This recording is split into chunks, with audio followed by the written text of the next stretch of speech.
melanjutkan dari kelompok yang pertama, yaitu merekonstruksi teks artikel ilmiah model konseptual. Baiklah, izinkan kami perkenalkan diri masing-masing. Saya Nurul Fitria. Saya Jessica Aulia Tegalung. Saya Fitria Reza Bustio. Saya Rafa Fikri Pratama. Saya Muhammad Maya dan Sandi. Baiklah, di sini kami akan memulai presentasi kami. Baiklah, untuk penjelasan yang pertama yaitu pengertian bidang keahlian yang akan dibacakan oleh Repa. Repa kami persilakan. Jadi artikel bidang keahlian adalah artikel yang ditulis oleh seorang ahli atau pakar mengenai topik yang menjadi bidang keahliannya. Dengan menggunakan bahasa ilmiah dan struktur yang sistematis, artikel ini berisi kajian mendalam data faktual dan biasanya dipublikasikan di jurnal ilmiah untuk memberikan informasi yang akurat dan mendidik pembaca. Baiklah, sekian penjelasan dari saudara P11.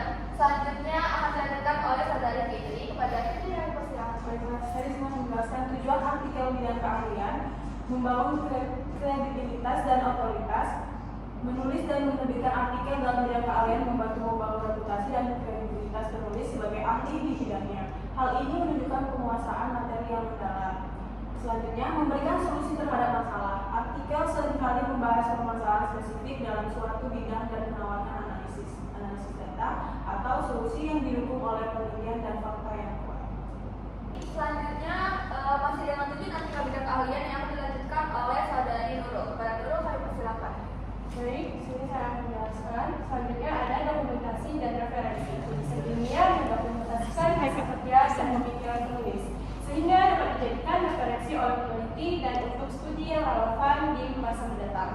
Mengasah keterampilan, proses penulisan artikel ilmiah melatih penulis untuk berpikir secara kritis, analitis, logis, dan sistematis, serta menggunakan bahasa secara tertib dan teratur. Sekian penjelasan mengenai tujuan artikel dalam bidang keahlian yang telah dijelaskan oleh teman-teman saya tadi. Baiklah, selanjutnya struktur artikel ilmiah yang akan saya lanjutkan. Yang pertama itu judul, harus ringkas, jelas, dan mencerminkan isi penelitian. Kemudian identitas penulis, nama penulis dan afiliasi institusi.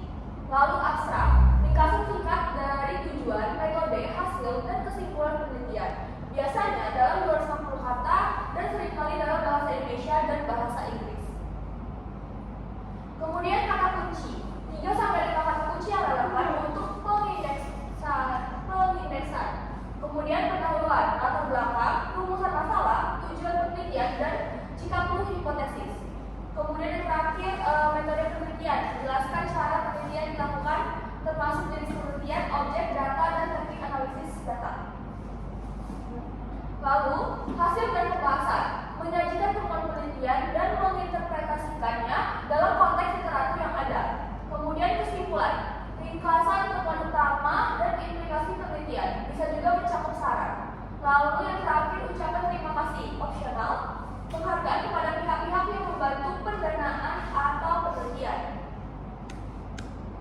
Lalu daftar pustaka atau referensi, semua sumber yang dirujuk dalam naskah harus dicantumkan, seringkali menggunakan format standar seperti APA, MLA, atau Chicago Style, tergantung jurnal atau bidang ilmu. Baiklah, kita lanjutkan kepada langkah membuat artikel yang akan dijelaskan oleh Repa. Pada Repa kan persilakan. Jadi langkah untuk membuat artikel itu tahap pertama itu tahap persiapan. Tentukan topik dan tujuan, pilih topik yang Anda kuasai dan relevan dengan bidang keahlian Anda. Tentukan juga tujuan penulisan Anda, apakah untuk menginformasikan, meyakinkan, atau menginspirasi. Identifikasi target pembaca. Ketahui siapa yang akan membaca artikel Anda agar bisa menyesuaikan gaya bahasa dan kedalaman informasi. Kak, ada berapa soal Kak? Kira-kira untuk tahap kedua itu tahap riset.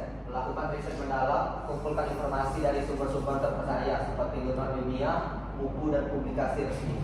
Catat poin-poin penting. Buat catatan mengenai data, fakta, dan argumen yang relevan untuk memperkuat tulisan Anda. Tahap ketiga itu tahap Tunggu Pak. Tahap ketiga yaitu tahap penulisan. Buat kerangka atau outline. Susunan kerangka tulisan dengan poin-poin utama untuk memastikan alur yang logis dan sistematis. Bagian-bagiannya bisa meliputi pendahuluan, pembahasan, dan kesimpulan. Tulis draft pertama. fokus pada penyampaian ide-ide Anda berdasarkan kerangka yang sudah dibuat. Jangan terlalu khawatir tentang kesempurnaan di tahap ini. Selanjutnya akan dilanjutkan oleh relevan. Baiklah, selanjutnya penjelasan selanjutnya akan dilanjutkan oleh relevan. Relevan kami persilahkan. Langkah keempat yaitu tahap revisi dan finalisasi. Revisi dan edit. Baca kembali draft Anda untuk memperbaiki struktur, pilihan kata, alur, ejaan, dan tata bahasa. Periksa fakta dan referensi. Pastikan semua informasi yang disajikan akurat dan terbaru, serta semua sumber dicantumkan dengan benar untuk menghindari. Sekian penjelasan mengenai langkah membuat artikel yang telah dijelaskan oleh Rektor dan Relevan. Selanjutnya kita masuk ke ciri-ciri yang akan dijelaskan oleh Fitri. Pada Fitri kami persilahkan.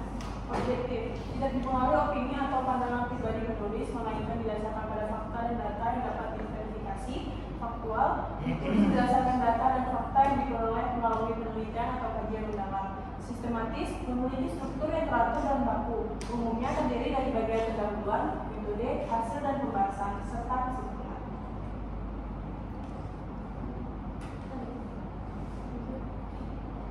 Selanjutnya, bahasa formal. Menggunakan bahasa baku dan formal sesuai kaidah bahasa dan terminologi bidang keilmuan yang dibahas.